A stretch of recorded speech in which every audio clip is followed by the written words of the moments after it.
6-ാം അധ്യായം അതിൻ്റെ 35-ാമത്തെ വാക്യം. യോഹന്നാന്റെ സുവിശേഷം 6-ാം അധ്യായം അതിൻ്റെ 35-ാമത്തെ വാക്യം. യോഹന്നാന്റെ സുവിശേഷം 6-ാം അധ്യായം അതിൻ്റെ 35-ാമത്തെ വാക്യം.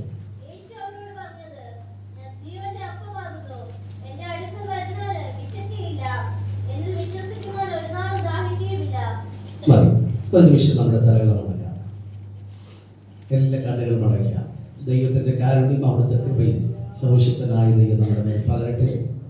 ആത്മാവ് നമ്മെ ഒരുമിച്ച് അനുഗ്രഹിക്കട്ടെ. അവിടുത്തെ മഹത്വം നമ്മിൽ നിന്ന് വെളിപ്പെടട്ടെ. എല്ലാവരും സ്തോത്രത്തോടെ ദൈവത്തിൻ്റെ അടുക്കിലേക്ക് അടുത്തില്ലാമോ? നമ്മെ കാണുന്ന ഒരു ദൈവം, നമ്മെ അറിയുന്ന കർത്താവ്, നമ്മെ മാനിപ്പാൻ അവിടുന്ന് മതിയായ ദൈവമാണ്. ആ വിശ്വസ്തനായ ദൈവത്തിൻ്റെ മഹത്വവും അവിടുത്തെ കാരുണ്യവും നമ്മളെല്ലാവരുടെ മേലും പകർന്ന് നമ്മെ സഹായിപ്പാൻ, നമ്മെ ആദരിപ്പാൻ എല്ലാവരും സ്തോത്രത്തോടെ കർത്താവിന് മഹത്വം കൊടുത്താണ്. യേശുവിന്റെ മഹത്വം, സർവശക്തനെ അവിടുത്തേക്ക് മഹത്വം. പൊന്നുപിതാവേ, അങ്ങയെ വാഴ്ത്തുന്നു. ഹല്ലേലൂയ. പ്രിയപിതാവേ, ഒരല്പസമയം ഞങ്ങൾ വചനത്തിൻ്റെ അടുക്കിലേക്ക് വരുന്നു. പരിശുദ്ധാത്മാവ് ഞങ്ങളോട് ഇടപെടണമേ. ഞങ്ങൾക്ക് ആവശ്യമായ ദൂതമാലോചനയും നൽകി ഞങ്ങളെ ആദരിക്കണമേ. ജനം സന്തോഷത്തോടെ ഭവനങ്ങളിൽ മടങ്ങുക. അവിടുന്ന് കൃപശിക്കണം, അങ്ങയുടെ മഹത്വം വെളിപ്പെടുത്തണം. യേശുവിന്റെ നാമത്തിൽ തന്നെ പിതാവേ, ആമേൻ. കർത്താവിന് മഹത്വം കൊടുക്കാമോ? Hallelujah, hallelujah, hallelujah. സഹോദരന്മാരുടെ ഭാഗത്തുനിന്ന് ഒരാളൊന്ന് വായിച്ച് 6-ാം അധ്യായം 35-ാമത്തെ വാക്യം. 6:35. യേശു അവരോട് പറഞ്ഞത്, ഞാൻ ജീവന്റെ അപ്പമാകുന്നു. എന്റെ അടുക്കൽ വരുന്നവന് വിശക്കയില്ല, എന്നിൽ വിശ്വസിക്കുന്നവന് ഒരു നാളും ദാഹിക്കുകയുമില്ല. ആമേൻ. തിരുവചനത്തിലേക്ക് നമ്മുടെ ശ്രദ്ധയിലേക്ക് നമുക്കറിയാവുന്ന ഒരു ഭാഗമാണ് അഥവാ വാക്യമാണ് ഈ വാക്യം. അതുകൊണ്ട് തന്നെ ഒരല്പസമയം നമുക്ക് ഈ തിരുവചന ഭാഗത്ത് നിന്ന് ചിന്തിച്ച് പ്രാർത്ഥിക്കുവാൻ വേണ്ടി ഞാൻ ആശിക്കുകയാണ്. കർത്താവായ യേശു ക്രിസ്തുവിൻ്റെ സുവിശേഷീകരണ ഭാഗം അഥവാ ആ സമയം യേശു ഇങ്ങനെ മുമ്പോട്ട് ശുശ്രൂഷ ചെയ്ത് പോവുകയാണ്. 6-ാം അധ്യായത്തിലേക്ക് വരുമ്പോൾ യേശു 1-2 ദിവസങ്ങൾ തുടർമാനം ജനത്തെ ഒരു പ്രത്യേക സ്ഥലത്ത് നിന്നുകൊണ്ട് ഉപദേശിച്ചു കൊണ്ടിരിക്കുക. കവർന്നഹൂം എന്നാണ് നമുക്ക് മനസ്സിലാക്കുവാൻ കഴിയുന്നത്. തിബരിയാസ് എന്ന ഗലീല കടലിന്റെ തീരത്ത് തൊട്ടടുത്തായിട്ട് യേശു മലമുകളിൽ പ്രസംഗം നടത്തിക്കൊണ്ടിരിക്കുകയാണ്. ജനം ധാരാളമായി വന്ന് കർത്താവിന്റെ വചനം കേട്ടുകൊണ്ടിരിക്കുക. ധാരാളം ജനം വന്ന് വചനം കേട്ടുകൊണ്ടിരിക്കുക. അങ്ങനെ ഇരിക്കെ ജനത്തിന് സ്വാഭാവികം ശാരീരിക വിശപ്പ് ഉണ്ടാകുമെന്ന് കർത്താവിന് അറിയാം. അതുകൊണ്ട് ശിഷ്യന്മാരോടായിട്ട് പറഞ്ഞു, ഇവരെ ഇങ്ങനെ വിടാൻ പറ്റില്ല, നമുക്ക് അവർക്ക് എന്തെങ്കിലും കഴിക്കാനായിട്ട് കൊടുക്കണം. എനിക്കും അറിയാം, നമ്മളും രാവിലെ 7 മണിക്ക് 7:30 വീട്ടിൽ നിന്ന് വരുന്നതാണ്. ഇവിടെ നമ്മൾ ആരാധനയ്ക്ക് ഇരിക്കുന്നു, 10:30 പോകും. ആരും വിഷമിക്കരുത് എന്നുള്ളത് കൊണ്ടാണ് നമ്മൾ അല്പം എന്ത് കൊടുക്കുന്നത്, കഞ്ഞി കൊടുക്കുന്നത്. പിന്നെ കറങ്ങി വീഴില്ല എന്നുള്ള എല്ലാവരും കഴിക്കാതെ വീടുകളിൽ പോകുന്നു. അവരെയും ഓർത്ത് നമുക്ക് സ്തോത്രം ചെയ്യാം. എന്നാൽ അല്പം കൂടെ വിശപ്പടങ്ങി സന്തോഷത്തോടെ വീട്ടിൽ പോകാം എന്നുള്ളവര് താഴേക്ക് ഇറങ്ങി കഞ്ഞി കുടിച്ച് ആശ്വാസം പ്രാപിച്ച് അവരും കടന്നു പോകുന്നു. അവരെല്ലാവരെയും ഓർത്ത് നമുക്ക് സ്തോത്രം ചെയ്യാം. ഓക്കെ, അപ്പൊ യേശു പറഞ്ഞു, ആത്മീക ആഹാരം മാത്രം പോരാ, പിന്നെ എന്തുകൂടെ വേണം? ഭൗതിക ആഹാരം കൂടെ വേണം. ഇപ്പൊ ഭൗതിക ആഹാരം കൂടെ വേണ്ടേ മോനെ? വേണോ വേണ്ടേ? പറ.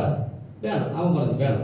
ഓക്കെ, അപ്പോ നമുക്ക് ആത്മീക ആഹാരം മാത്രം പോരാ, ഭൗതികമായ ആഹാരം, വിശപ്പടക്കാനുള്ള ഭക്ഷണം കൂടെ ആശയറെ നമുക്ക് വേണം. അല്ലേ? വേണോ വേണ്ടേ? വേണം. ഓക്കെ, അപ്പോ അത് ശിഷ്യന്മാരോട് പറഞ്ഞു, നിങ്ങൾ കൊടുക്കാൻ പറഞ്ഞു. അപ്പൊ ഒരാള് ഇങ്ങനെ കാൽക്കുലേറ്ററൊക്കെ എടുത്ത് പെട്ടെന്ന് എഴുതിയൊക്കെ കൂട്ടി നോക്കിയപ്പോൾ പറഞ്ഞു, കർത്താവേ, 200 പണത്തിനൊക്കെ വാങ്ങിയാലും എന്ത് ചെയ്യില്ല, തികയില്ല. 200 പണം എന്നൊക്കെ പറഞ്ഞാൽ അന്നത്തെ നിലയ്ക്ക് അവർക്ക് ഒരു വലിയ പണമായിരിക്കാം. അപ്പോ അവര് കാൽക്കുലേറ്റ് ചെയ്ത് നോക്കിയപ്പോൾ അത്രയൊക്കെ പൈസ കൊണ്ട് വാങ്ങിച്ചാലും എന്ന് പറഞ്ഞാൽ അത്രയൊക്കെ കാശ് ഒപ്പിച്ചെടുത്താൽ പോലും ഒരുപക്ഷെ എന്ത് ചെയ്യാൻ പറ്റില്ല, നമുക്ക് തൃപ്തിപ്പെടുത്താൻ പറ്റില്ല. അങ്ങനെ ഇരിക്കുമ്പോഴാണ് മറ്റൊരു ശിഷ്യൻ ഇതുവഴിയൊക്കെ ഇങ്ങനെ നടന്ന് വന്നിട്ട് അദ്ദേഹം യേശുവിന്റെ അടുക്കൽ വന്ന് പറഞ്ഞിട്ടു, കർത്താവേ, നമ്മുടെ കൂടെ പ്രാർത്ഥനയ്ക്ക് വന്നതിൽ ഒരു കുഞ്ഞുണ്ട്, ഒരു ബാലകൻ, ഒരു ആൺകുട്ടിയുണ്ട്. ആ ആൺകുട്ടിയുടെ കയ്യില് 5 അപ്പവും 2 മീനുമുണ്ട്. 5 അപ്പവും 2 മീനുമുണ്ട്. അപ്പൊ ഈ ചില ആൾക്കാർ പറയുന്നത് 5 അപ്പവും 2 മീനും 5000 പേർക്ക് കൊടുത്ത അപ്പമൊക്കെ അത്രയ്ക്ക് ഭയങ്കര വലിയ അപ്പമായിരിക്കും എന്നാണ് പറയുന്നത്. ഒരു ബാലകൻ എത്ര വെയിറ്റ് ഒക്കെ എടുക്കാൻ പറ്റും? എത്ര വെയിറ്റ് എടുക്കാൻ പറ്റും ഒരു ബാലകന്? പറഞ്ഞ നിങ്ങൾ എന്നെ പറ. യഥേഷ്ടം ഒരു മീറ്റിങ്ങിന് വന്ന ഒരു ബാലകൻ എത്ര വെയിറ്റ് എടുക്കാൻ പറ്റും? ഒരു ബൈബിൾ എടുക്കാൻ പോലും പറ്റില്ല. അതാര് കൊണ്ടുവരും? അമ്മ കൊണ്ടുവന്ന് ഇവിടെ കൊടുക്കും, അല്ലെങ്കിൽ പപ്പ കൊണ്ടുവന്ന് ഇവിടെ കൊടുക്കും. ബാലികയും കൂടെ ചേർത്താണ് ഞാൻ പറയുന്നത്. അമ്മയുടെ ബാഗിലോ അപ്പൻ്റെ ബാഗിലോ വെച്ചിട്ട് നമ്മൾ കൊണ്ടുവന്ന് ആരാധനയ്ക്ക് ഇരിക്കുമ്പോൾ കൊടുക്കും. ഇല്ലെങ്കിൽ എന്തില്ലാതെ വരും? ഹലോ, ബൈബിൾ ഇല്ലാതെ വീട്ടിൽ നിന്ന് വരും. അത് വരാതിരിക്കാൻ വേണ്ടി അപ്പനമ്മ എന്ത് ചെയ്യും? മക്കളെ ഞാൻ ഇതുകൂടെ കരുതിക്കൊള്ളാം. അങ്ങനെ വെയിറ്റ് എടുക്കാൻ താല്പര്യമില്ലാത്ത പ്രായമില്ലാത്ത കുഞ്ഞുങ്ങള് എത്ര വെയിറ്റുള്ള അപ്പം വീട്ടിൽ കൊണ്ടു കൊടുത്തു വേണം? നമ്മളൊക്കെ ഒരു കുഞ്ഞിന് ഭക്ഷണം കൊടുത്തു വിടുന്ന ആൾക്കാർ ഒരു ടിഫിൻ ബോക്സിൽ സ്വാഭാവികമായിട്ട് എത്ര ദോശ കൊടുത്തു വിടും? എത്ര ദോശ കൊടുത്തു വിടും കുഞ്ഞുങ്ങൾക്ക് കഴിക്കാൻ? ഹലോ, പറഞ്ഞേ നിങ്ങള്. ഞങ്ങളൊന്നും കൊടുത്തു വിടില്ല പാസ്റ്റേ, അവിടെ കഞ്ഞിയും പയറൊക്കെ ഉണ്ട്, അവരത് കഴിച്ചോളും. ഇങ്ങനെയാണോ നിങ്ങൾ പറയുന്നത്? അല്ലല്ലോ, കൊടുത്തു വിടും. നമ്മൾ എന്താ കൊടുത്തു വിടുന്നത്? എൻ്റെ വീട്ടിൽ ഒരു കൊച്ചു കുഞ്ഞുണ്ട്, കോളേജിൽ പോകുന്നതാണ്. ഇന്നും 2 or 3 ഇടിയപ്പം വെച്ചാൽ അത് തന്നെ മതി. എന്നെക്കാളും വെയിറ്റ് ഉണ്ട്, പക്ഷെ അത്രയും മതി എന്നാണ് പറയുന്നത്. അത്രയും മതി എന്നാണ് പറയുന്നത്. അതിലപ്പുറം എന്ത് ചെയ്യുന്ന വേണ്ട, അതിലപ്പുറം വേണ്ട, അതിലപ്പുറം വേണ്ട. വീട്ടിലെ ഭക്ഷണ രീതി എന്ന് പറയുന്നത്, രാവിലത്തെ കാപ്പി എന്ന് പറയുന്നത്, ഞങ്ങൾ എല്ലാവരും 2 ദോശക്കാരോ 2 ഇഡലിക്കാരോ 2 ഇടിയപ്പക്കാരോ ആണ്. 2 കുറ്റി പുട്ടെന്ന് വിചാരിക്കരുത്. ഓക്കെ, അപ്പൊ അത്രയിൽ ഞങ്ങള് നിന്ന് പോകുന്ന ആൾക്കാർ മിതാഹാരികളാണ്, മിതാഹാരികൾ. അപ്പൊ സ്വാഭാവികമായിട്ട് നമ്മുടെ ഒരു കുഞ്ഞിനെ നമുക്കറിയാം അത് എത്ര കഴിക്കുമെന്ന്, എന്ത് കഴിക്കുമെന്ന് നമുക്കറിയാം. അതനുസരിച്ച് നമ്മൾ എന്ത് ചെയ്യുള്ളൂ? കൊടുത്തു വിടുകയുള്ളൂ. അപ്പൊ ഈ കുഞ്ഞ് പ്രാർത്ഥനയ്ക്ക് പോയപ്പോ 5 അപ്പം എന്നൊക്കെ പറയുമ്പോൾ നമ്മൾ ആരും വിചാരിക്കരുത് അപ്പോൾ അത് ലോഡ് കിടക്കുന്ന അപ്പം ഉണ്ടായിരുന്നു, അതുകൊണ്ട് യേശുവിന് കൊടുക്കാൻ ഈസി ആയിരുന്നു. ഇല്ല, ഒരു കുഞ്ഞിന് ഒരു നേരം അല്ലെങ്കിൽ 2 നേരം കഴിക്കാൻ കഴിയുന്ന ഭക്ഷണം അവന്റെ ബോക്സിനകത്ത് ഉണ്ടായിരുന്നു. അത്രയുമായിട്ട് അന്ത്രയോസ് ഈ മനുഷ്യനെ അല്ലെങ്കിൽ ഈ കുഞ്ഞിനെ പിടിച്ച് യേശുവിന്റെ മുമ്പ് കൊണ്ട് നിർത്തി. അന്ത്രയോസിന്റെ മനസ്സിനകത്തെ വിശ്വാസം എന്താണെന്ന് എനിക്കറിയത്തില്ല, പക്ഷെ എങ്കിലും അവൻ ഒരു കാര്യം മനസ്സിലാക്കി കാണും, അല്പം കൊണ്ടും അധികം കൊണ്ടും പ്രവർത്തിക്കാൻ കഴിയുന്ന ഒരു ഗുരുവാണ് ഞങ്ങളുടെ കൂടെ ഉള്ളത്. അപ്പൊ അതുകൊണ്ട് ഇത് യേശുവിന്റെ കയ്യിലെത്തിയാൽ യേശുവിന് എന്തെങ്കിലുമൊക്കെ ചെയ്യാൻ കഴിയും. അത് ഈ അന്ത്രയോസ് ഉറപ്പിച്ചിരുന്നു. പ്രവാചകൻ ഈ വിധവയായ സ്ത്രീയോട് ചോദിച്ചൊരു ചോദ്യം എങ്ങനെയാണ്? നിന്റെ വീട്ടിൽ എന്തുണ്ട് പറ, നിന്റെ വീട്ടില് എന്തുണ്ട്? അവള് വിറ്റും തീർന്നും നഷ്ടപ്പെടുത്തിയും അല്ല എല്ലാം കഴിഞ്ഞിട്ടും അവള് പറയുകയാണ്, എന്റെ വീട്ടിൽ ഒരു ഭരണിയിൽ എന്തോ ഉണ്ട്? എണ്ണയുണ്ട്. ഒരു ഭരണിയിൽ എണ്ണയുണ്ട്. നമ്മളത് ഓർക്കില്ല, നമ്മളത് പറയാൻ താല്പര്യപ്പെടില്ല. കാരണം നമുക്കത് പ്രാധാന്യമുള്ള സംഭവമല്ല. അത് വെച്ച് എന്തെങ്കിലും ചെയ്യാൻ കഴിയുമെന്ന വിശ്വാസം നമ്മുടെ അകത്തില്ല. പക്ഷേ അവൾക്ക് അവളുടെ അകത്തെ വിശ്വാസം എങ്ങനെയായിരുന്നു? ഇല്ല, ദൈവത്തിൽ ആശ്രയം വെച്ച് ജീവിക്കുന്നത് കൊണ്ട് കഴിഞ്ഞ നാളുകളിലും ഞങ്ങളുടെയൊക്കെ ജീവിതത്തിൽ ദൈവം വലിയ അത്ഭുതങ്ങളെ ചെയ്തത് കണ്ടു. അതുകൊണ്ട് ഒരുപക്ഷെ ഇല്ല എന്ന് പറയുന്നതിനേക്കാളും ഇന്നത് ഉണ്ടെന്ന് പറഞ്ഞാൽ അതിലൊരു ദൈവപ്രവൃത്തി അയക്കാൻ ദൈവത്തിന് കഴിയും. അതുകൊണ്ട് അവൾ പറഞ്ഞു, ഒരു ഭരണി എണ്ണയുണ്ട്, അതല്ലാതെ വേറൊന്നുമില്ല. പക്ഷെ ആ ഒരു ഭരണി എണ്ണയാണ് ക്ഷാമകാലം മൊത്തവും ക്ഷേമമായ കുടുംബത്തെ പുലർത്തിയത്. ഈ കേവലം 5 അപ്പവും 2 മീനുമാണ് 5000-ത്തിലധികം പുരുഷന്മാരും അനവധി സ്ത്രീകളും അനവധി കുട്ടികളും കഴിച്ച് തൃപ്തരായി. അവർ കുട്ടകണക്കിന് അപ്പവും മീനും ബാക്കിയെടുക്കുവാനിടയായത്. ഇന്ന് പകലിൽ ഉള്ളവന്റെ അടുക്കലേക്ക് ഇല്ലായ്മ പറയാൻ നമ്മൾ തയ്യാറായാൽ നിശ്ചയമായും വല്ലതും കിട്ടും. ഇല്ലാത്തവന്റെ വീട്ടിലേക്ക് ഞാനും നിങ്ങളും പോകരുത്. എനിക്ക് നിങ്ങൾക്ക് ഉള്ള ഒരുവൻ നമ്മുടെ വീട്ടിലുണ്ട്, നമ്മുടെ ഹൃദയത്തിലുണ്ട്. അവിടുന്ന് പറയുന്നു, സ്വർഗത്തിലെ ഭണ്ഡാരത്തിന് ഒന്നിനും കുറവില്ല, സ്ഥലം പോരാതെ വരുവോളം നിങ്ങളെ അനുഗ്രഹിപ്പാ അവിടുന്ന് മതിയായവനാണ്. വചനം പറയുന്നു, അമർത്തി കുലുക്കി നല്ല ഒരളവ് നിന്റെ മടിയിൽ അടന്നു തരാൻ മതിയായ ദൈവമാണ് നമ്മുടെ ദൈവം. അതുകൊണ്ട് ഇല്ല ഇല്ല എന്ന് പറയണ്ട. ഇല്ലാത്തവര് കർത്താവിന്റെ അടുക്കലേക്ക് പോവുക, ദൈവത്തോട് നമ്മുടെ ആവശ്യം വിളിച്ചു പറയുക. തക്ക സമയത്ത് അവിടുന്ന് നമുക്ക് വേണ്ടി മാർഗങ്ങൾ തുറക്കുവാനിടയാൽ. പത്രോസിന്റെ വിശ്വാസപ്രകാരം യേശുവിന്റെ അടുക്കൽ കുഞ്ഞിനെ കൊണ്ട് നിർത്തി. യേശു ആ കുഞ്ഞിന്റെ കയ്യിൽ നിന്ന് അപ്പം വാങ്ങി. അനന്തരം പറഞ്ഞത് ജനത്തെ ഇരിക്കാൻ പറയാൻ പറഞ്ഞു. ജനം ഇരുന്നു. യേശു അവർക്ക് അപ്പം വാഴ്ത്തി കൊടുക്കുവാനിടയായി. ജനം ഇരുന്ന ക്രമം എങ്ങനെയെന്ന് ചോദിച്ചാൽ അവർ പന്തി പന്തിയായിട്ട് ഇരിക്കുവാനിടയായി. എങ്ങനെ ഇരിക്കാനിടയായി? പന്തി പന്തിയായിട്ട് ഇരിക്കാനിടയായി.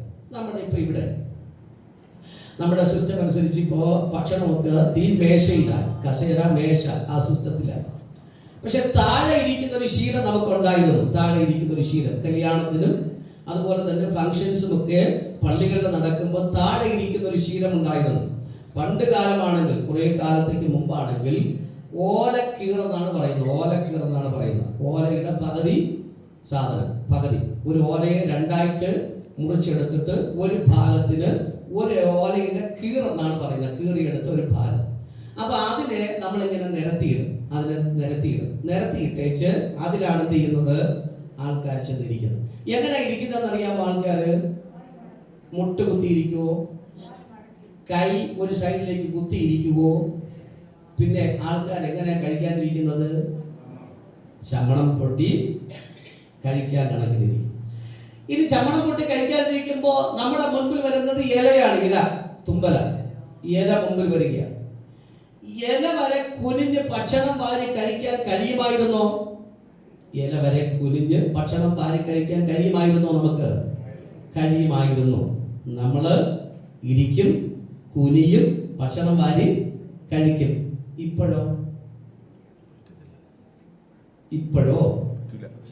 ഇപ്പോഴോ? ഇല ചുരുട്ടിക്കൂട്ടി ഇങ്ങനെ കയ്യിലെടുത്ത് വെച്ചിട്ട് നമുക്ക് കഴിച്ചാൽ കൊള്ളാം എന്ന് ചിന്തിക്കും. എവിടെയെങ്കിലും താഴെ ഇരിക്കാൻ പോയി കഴിഞ്ഞാൽ പാത്രം താഴെ വെച്ച് കഴിക്കുക എന്നത് പ്രയാസമല്ലേ? കഞ്ഞി നമ്മളിപ്പോ എങ്ങനെയാ കുടിക്കുന്നത്? താഴെ ഇരിക്കും, പക്ഷെ നമ്മൾ എവിടെ വെച്ചേക്കും? കയ്യില് കഞ്ഞി വെച്ചേക്കും. എന്താ കാര്യം? നമുക്ക് എന്ത് ചെയ്യാൻ പറ്റില്ല? കുനിയാൻ പറ്റില്ല. കുനിയാൻ കഴിയുന്നില്ല. യേശു പറഞ്ഞു പന്തി പന്തിയായിട്ട് നിങ്ങൾ താഴെ ഇരിക്കാൻ പറഞ്ഞു. സഹോദരങ്ങളെ, പന്തി പന്തിയായിട്ട് ഇരുന്ന വിളമ്പാൻ എന്ത് എളുപ്പമാണെന്നറിയാമോ? രണ്ട്, ഈ ഇരിക്കുന്നവർക്ക് ഇത് കിട്ടാൻ എന്ത് എളുപ്പമാണെന്നറിയാമോ? ഇപ്പോഴത്തെ സിസ്റ്റങ്ങൾ നമ്മൾ മാറി. കല്യാണത്തിനൊക്കെ പോകുമ്പോൾ നമ്മൾ ക്യൂ സിസ്റ്റമാണ് അല്ലേ? ഏറെക്കുറെ ഇപ്പൊ എല്ലാ സ്ഥലത്തും എന്താണ്? കല്യാണത്തിന് പോകുമ്പോൾ ക്യൂ സിസ്റ്റമാണ്. വേണമെങ്കിൽ പോയി വാങ്ങിച്ചോളണം, പോയി സ്ഥലം ഉണ്ടെങ്കിൽ ഇരുന്ന് തിന്നണം, അല്ലെങ്കിൽ എന്ത് ചെയ്യണം?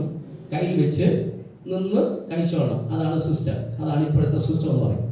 അപ്പോൾ നമ്മൾ ഭക്ഷണത്തിന് പോകുമ്പോൾ വലിയ ക്യൂ. ആ ക്യൂവിൻ്റെ ഇടയിൽ നമ്മൾ നിൽക്കുന്നു. നമുക്ക് തൃപ്തിയാം വണ്ണം അവിടെ നിന്ന് ഭക്ഷണം തരുമോ? അവിടെ നിന്ന് ആ കൗണ്ടറിൽ നിന്ന് ഭക്ഷണം തരുമോ? തരില്ല. തൃപ്തിയാകണമെങ്കിൽ നമ്മൾ വീണ്ടും എന്ത് ചെയ്യണം? വീണ്ടും ആ ക്യൂവിൽ പോകണം. പക്ഷെ പന്തി പന്തിയായിട്ടിരുന്നാലോ നമ്മുടെ മുൻപിൽ എന്താ വരും? തൃപ്തിയായിട്ട്.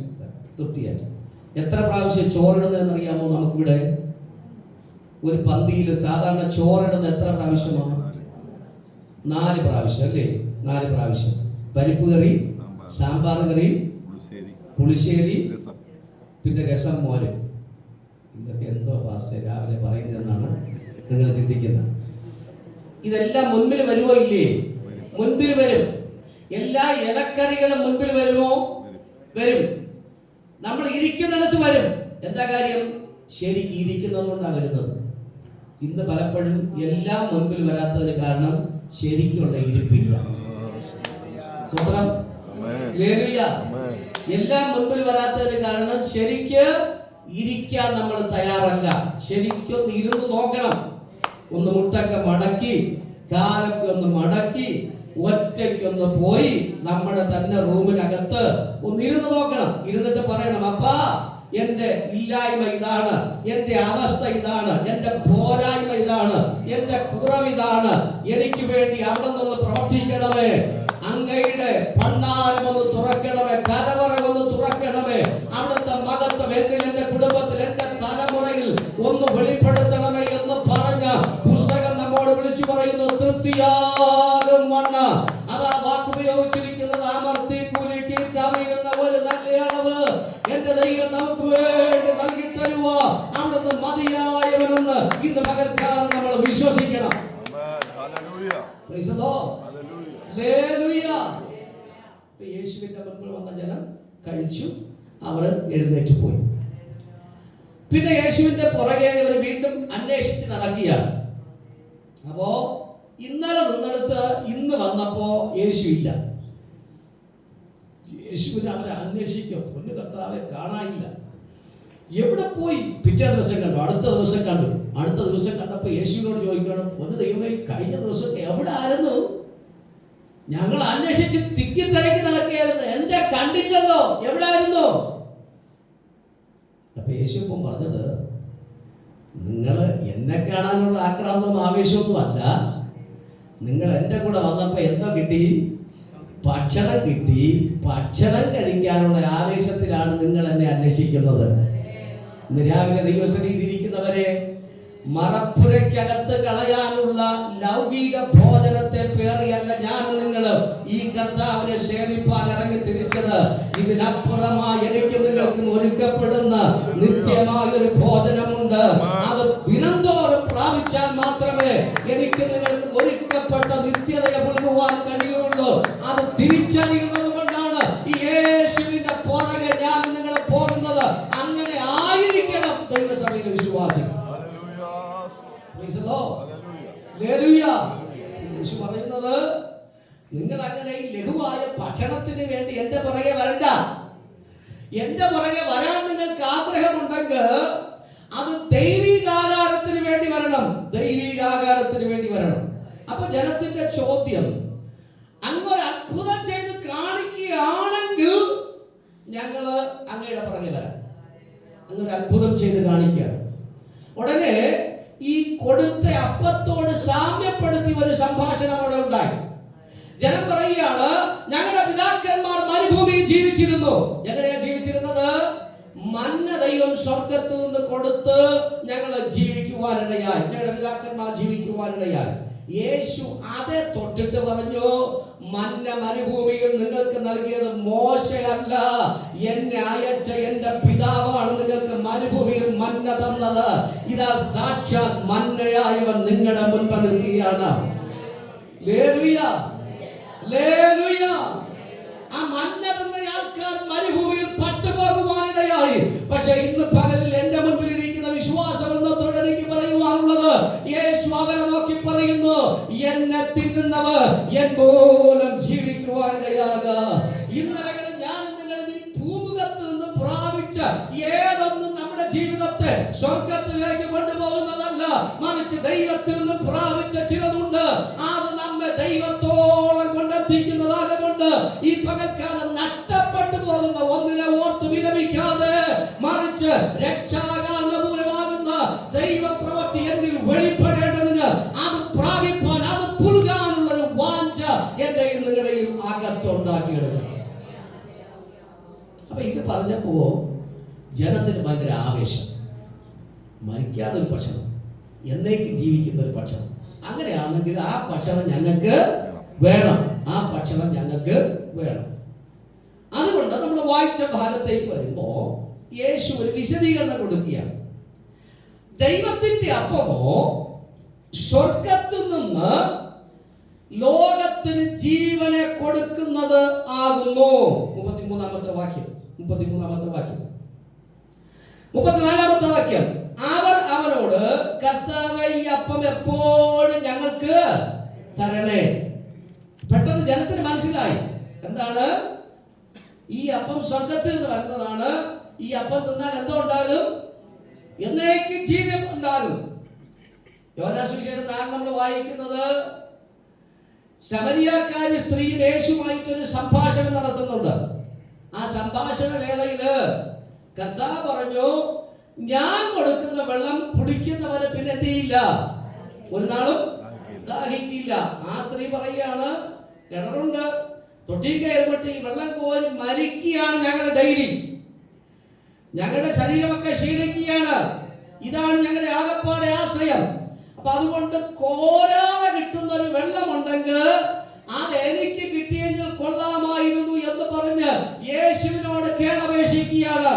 പക്ഷെ യേശു അവിടെ വിവരിച്ചു കൊടുത്തത് ഇവിടെ കിണറിനകത്ത് കിടക്കുന്ന വെള്ളത്തെ കുറിച്ചല്ല, മറിച്ച് നിത്യജീവങ്കലേക്ക് ഒഴുകാൻ പ്രാപ്തമായ ദൈവശക്തിയാണ് എന്നിൽ നിന്ന് ഒഴുകി വരുന്നത്. ഇത് പാനം ചെയ്യുന്നവർ ഒരിക്കലും ദാഹിക്കാതെ നിത്യതയിലേക്ക് ചെന്നെത്തുവാനിടയാകും. അപ്പൊ വായിച്ച ഭാഗത്ത് നമ്മൾ കുറിവാക്യം 35 വായിച്ചത് ഇങ്ങനെയാണ്. യേശു അവരോട് പറഞ്ഞത്, ഞാൻ ജീവന്റെ അപ്പം ആകും. യോഹന്നാൻ സുവിശേഷത്തില് 6-ാം അധ്യായം തുടങ്ങി 15 വരെയുള്ള അധ്യായങ്ങളിൽ ഐ ആം സേയിങ് അഥവാ ഞാൻ ആകുന്നു എന്ന് പറയുന്ന 7 പദപ്രയോഗങ്ങളുണ്ട്. ഞാൻ ആകുന്നു എന്ന് പറയുന്ന 7 പദപ്രയോഗങ്ങൾ. അതിന്റെ പ്രാരംഭ പദമാണ് ഇവിടെ ഉപയോഗിച്ചിരിക്കുന്നത്. ഞാൻ എന്താകുന്നു? ഞാൻ ജീവന്റെ അപ്പം ആകുന്നു. ഞാൻ ജീവന്റെ അപ്പം ആകുന്നു. ഈ പ്രസംഗം ഒരു അച്ഛൻ പള്ളിയിൽ പ്രസംഗിച്ചു കഴിഞ്ഞ് പിന്നിലിരുന്ന മാതാവ് പ്രസംഗം കഴിഞ്ഞ് അച്ഛന്റെ അടുക്കലേക്ക് വന്നു. അച്ഛാ, ആ കൊച്ചൻ എന്റെ കൊച്ചുമായിട്ട് വല്ലാത്ത പ്രശ്നം ഉണ്ടാക്കുകയാണ്. ദയവ് ചെയ്ത് അച്ഛൻ ഇടപെട്ട് ആ വിഷയത്തിൽ ഒരു പരിഹാരം ഉണ്ടാക്കി തരണം. അപ്പൊ അച്ഛനൊന്നും പിടികിട്ടിയില്ല. അച്ഛൻ ചോദിച്ചു, ഏത് കൊച്ചന്റെ കാര്യമാണ് പറയുന്നത്? അച്ഛനല്ലേ പറഞ്ഞത് അച്ഛൻ ജീവന്റെ അപ്പമാണെന്ന്. അപ്പോ ഞാൻ ചിന്തിച്ചത്, ആ ജീവന്റെ അപ്പൻ എന്ന് പറയുന്നത് അച്ഛനായിരിക്കും.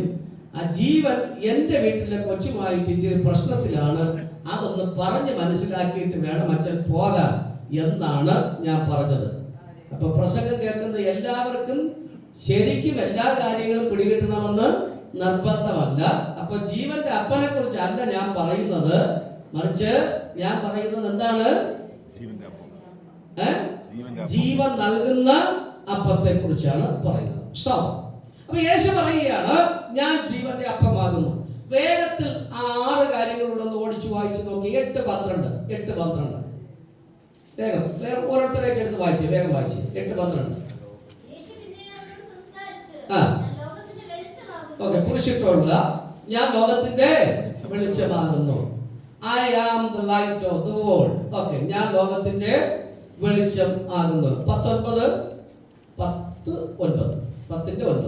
ഞാൻ വായിച്ചു. Okay, I am the door. ഞാൻ എന്താകുന്നു? വാതിൽ ആകുന്നു. 10:11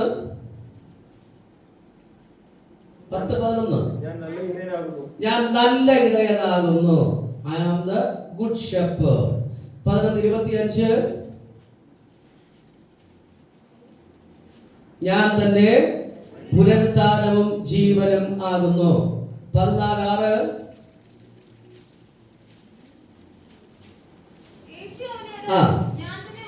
ഞാൻ തന്നെ വഴിയും സത്യവും ജീവനും ആകുന്നു. 15:1 ഓക്കെ. അപ്പൊ 6 കാര്യങ്ങൾ നിങ്ങളുടെ കൈവശം എത്തിക്കാണെന്നാണ് ഞാൻ പ്രതീക്ഷിക്കുന്നത്. ഇപ്പോ വായിച്ച നമ്മുടെ കുറിവാക്യം ഉൾപ്പെടെ 7 കാര്യങ്ങൾ യേശു പറയുകയാണ്. വേഗത്തിൽ ഞാൻ പറഞ്ഞു വിടാം. 1, ഞാൻ ജീവന്റെ അപ്പമാകുന്നു. 2, ഞാൻ ലോകത്തിന്റെ വെളിച്ചമാകുന്നു. 3, ഞാൻ വാതിലാകുന്നു. ഞാൻ നല്ല ഇടയനാകുന്നു. ഞാൻ തന്നെ പുനരുത്ഥാനവും ജീവനുമാകുന്നു. ഞാൻ തന്നെ വഴിയും സത്യവും ജീവനുമാകുന്നു. ഞാൻ സാക്ഷാൽ മുന്തിരിവള്ളിയാകുന്നു. ഇത് ഇത്രയും കർത്താവ് തന്നെ കുറിച്ച് ലോക മനുഷ്യരെ വെളിപ്പെടുത്തിയത്, പരിചയപ്പെടുത്തി കൊടുത്ത യേശു ആരാണ് എന്ന് ബോധ്യപ്പെടാൻ, മനസ്സിലാക്കാൻ യേശു തന്നെ കുറിച്ച് തന്നെ വെളിപ്പെടുത്തി കൊടുത്ത ഭാഗമാണ്. ആ ഭാഗം നമ്മുടെ ചിന്തനീയമായ ഭാഗമല്ലാത്തത് കൊണ്ട് ഞാൻ അവിടേക്ക് പ്രവേശിക്കുന്നില്ല. നാം വായിച്ച അല്ലെങ്കിൽ നമ്മുടെ കുറിവാക്യത്തിന് നീതി പുലർത്തുവാൻ വേണ്ടി ആ ഭാഗത്തേക്ക് തന്നെ നാം മടങ്ങി വരികയാണ്. ഓക്കെ, അവിടേക്ക് നമുക്ക് വരാം. 35-ാമത്തെ വാക്യത്തിൽ വായിച്ചു, ഞാൻ ജീവന്റെ അപ്പമാകുന്നു. എന്റെ അടുക്കൽ വരുന്നവൻ വിശക്കയില്ല. എന്നിൽ വിശ്വസിക്കുന്നവൻ ഒരു നാളും ദാഹിക്കുകയും ഇല്ല. കർത്താവായ യേശു ക്രിസ്തു സ്വശരീരത്തെ കുറിച്ച് വെളിപ്പെടുത്തുക, സ്വന്തം ശരീരത്തെ കുറിച്ച് വെളിപ്പെടുത്തുക.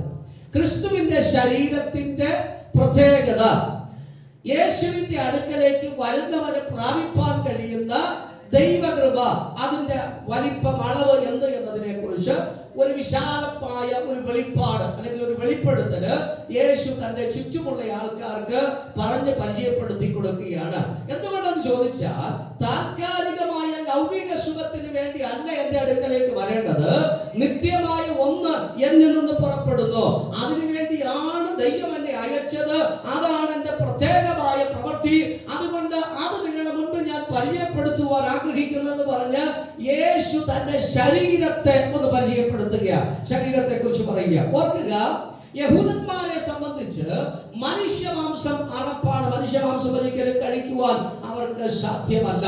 അപ്പൊ അതുകൊണ്ട് തന്നെ യേശു ഈ പറഞ്ഞ കാര്യങ്ങളെ യഹൂദന്റെ മുൻപിൽ വിവരിക്കുമ്പോ അവരിൽ പലരും പറഞ്ഞത്, അയ്യോ ഇത് കഠിനവാക്ക്, ഞങ്ങൾക്ക് എങ്ങനെ ഉൾക്കൊള്ളാൻ കഴിയും, ഞങ്ങൾക്ക് ഇതെങ്ങനെ അംഗീകരിക്കുവാൻ കഴിയും, അയ്യോ ഞങ്ങൾക്കിത് വേണ്ട, ഞങ്ങൾക്ക് ഈ മാർഗം വേണ്ട, ഈ വഴി വേണ്ട, ഈ ചിന്ത വേണ്ട, ഞങ്ങൾ ഇത് വിട്ട് പിന്മാറുകയാണ്. ഇന്ന് പകൽ ദൈവസഭയിൽ ഇരിക്കുന്നവരെ ഒരുപക്ഷെ നാം കേൾക്കുന്ന തിരുവചനങ്ങളല്ല നാം ചിന്തിക്കുന്നത് പോലെ സോഫ്റ്റ് ആകണം, മൃദുവാകണമെന്ന് നിർബന്ധമില്ല. ചിലതൊക്കെ നമ്മുടെ ജീവിതത്തിൽ അല്പ ഹാർഡായി തോന്നിയേക്കാം, അല്പ കഠിനമെന്ന് തോന്നിയേക്കാം. അവിടെ യേശുവിന്റെ മുൻപിൽ വന്ന ആൾക്കാര് കഠിനവാക്ക് എന്ന് പറഞ്ഞ് യേശുവിനെ വിട്ട് പിൻഗമിച്ചു, അല്ല യേശുവിനെ അനുഗമിക്കുകയല്ല, യേശുവിനെ വിട്ട് പിന്മാറി പോകുവാനിടയായി. പക്ഷെ ഇന്ന് പകൽക്കാലം ദൈവസഭയിൽ ഇരിക്കുന്ന എനിക്ക് നിങ്ങൾക്ക് ഒരു കാര്യം ഉറപ്പായി മനസ്സിലാക്കാൻ കഴിയുക, ഇതല്പ കഠിനമാണെങ്കിൽ അല്പം കഴിഞ്ഞു കഴിയുമ്പോ എന്റെ ജീവിതത്തിന് മാറ്റം വരുത്തുകയും എന്നെ എന്തായി തീരണമെന്ന് ദൈവം ആശിച്ചോ ആ വഴിത്താരയിലേക്ക് എന്നെ മടക്കിക്കൊണ്ടുവരുന്നതാണ്. അതുകൊണ്ടല്ലേ നമ്മൾ പറയുന്നത്, ആദിങ്കൽ കൈപ്പാകിയില് അന്ത്യമോ മധുരമാത്രേ, ആദിങ്കൽ കൈപ്പാകിയില് അന്ത്യമോ മധുരമാത്രേ, പരപരമേശ നീ യാത്രയിൽ ലക്ഷ്യസ്ഥാനം, പരപരമേശ വരമരുളീശ നീ യാത്രയിൽ ലക്ഷ്യസ്ഥാനം. പല പ്രസംഗങ്ങളും പല ഉപദേശങ്ങളും ആദ്യം നമുക്ക് എങ്ങനെ തോന്നും, കഠിനമെന്ന് തോന്നിയേക്കാം. ഹാർഡാണല്ലോ, ഇത്രയും വേണോ, ഇങ്ങനെയൊക്കെ വേണോ, ഇങ്ങനെയൊക്കെ പറയണമോ, ഇതൊക്കെയാണോ ഉപദേശം എന്ന് പക്ഷെ നമുക്ക് തോന്നിയേക്കാം. പക്ഷേ അതിലേക്ക് നാം ഇഴുകി ചേർന്ന് കഴിയുമ്പോ, അതിലേക്ക് ചേർന്ന് നിൽക്കാൻ തയ്യാറാകുമ്പോ, അതുമായിട്ട് യോജിച്ച് ജീവിപ്പാൻ തയ്യാറാകുമ്പോ നമ്മുടെ ജീവിതത്തെ പാടെ മാറ്റിമറിക്കുവാൻ ആ ദൈവവചനത്തിന് കഴിയുമെന്ന് ഇന്ന് പകൽക്കാലം നമ്മൾ മറക്കരുത്. നമുക്ക് ആ ഭാഗത്തേക്ക് ഒന്ന് ചിന്തിക്കാം. 53-ാമത്തെ വാക്യം, 6-ാമത്തെ 53-ാമത്തെ വാക്യം.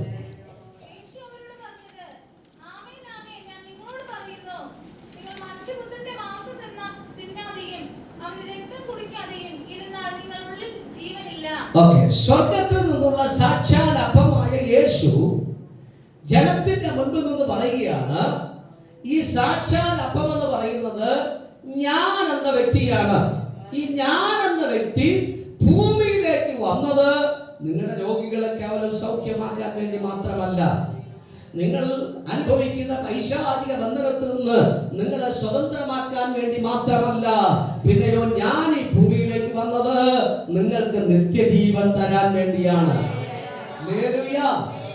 ഈ 6-ാം അധ്യായത്തിന്റെ 15-ാമത്തെ വാക്യമൊക്കെ നമ്മൾ വായിച്ച യേശുക്രിസ്തുവിനെ പിടിച്ച് രാജാവാക്കിയെങ്കിൽ കൊള്ളാമായിരുന്നു എന്ന ചിന്ത ജനത്തിന് വന്നു. എന്താ കാര്യം? അവർക്ക് 3 നേരം മൃഷ്ടാനം കഴിക്കാനുള്ള സംവിധാനം ഒരുക്കി തരുവാൻ കഴിയുന്ന ഒരുവനാണ് യേശു.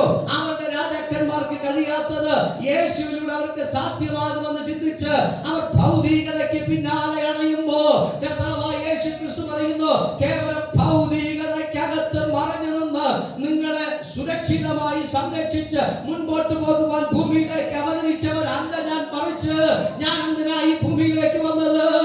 ഞാൻ ഈ ഭൂമിയിലേക്ക് വന്നത് എന്റെ ശരീരത്തെ നിങ്ങൾക്ക് വേണ്ടി നുറുക്കാൻ, നിങ്ങൾക്ക് വേണ്ടി തകർക്കാൻ, എന്റെ രക്തത്തെ നിങ്ങൾക്ക് മറുമനയായി തരാൻ, എന്റെ മാംസത്തെ നിങ്ങൾക്ക് വേണ്ടി നുറുക്കുവാ ഞാൻ ഈ ഭൂമിയിലേക്ക് വന്നത്. എന്തിനു വേണ്ടി? അങ്ങനെയെങ്കിൽ മാത്രമേ തെറ്റിപ്പോയ ദൈവത്തിൽ നിന്ന് പിന്മാറിപ്പോയ ജനത്തെ എനിക്ക് മടക്കി ദൈവത്തിന്റെ അടുക്കലേക്ക് കൊണ്ടുവരുവാൻ കഴിയുള്ളൂ. അതുകൊണ്ട് ഈ അപ്പം തിന്നുന്നവന് എന്നേക്കും ശരീരത്തിൽ ജീവൻ പ്രാപിക്കുവാൻ കഴിയും. 53-ാമത്തെ വാക്യം വായിച്ചത്, ഈ അപ്പം കഴിക്കുന്നവന് എന്താ ഉണ്ടാകും? ഉള്ളിൽ എന്താ ഉണ്ടാകും? ജീവൻ ഉണ്ടാകും. മത്തായി സുവിശേഷം 26-ാം അധ്യായം അതിന്റെ 26-ാമത്തെ വാക്യം വായിച്ചേ. കർത്താവായ യേശുക്രിസ്തു അപ്പമെടുത്ത് സ്തോത്രം ചൊല്ലി നുറുക്കി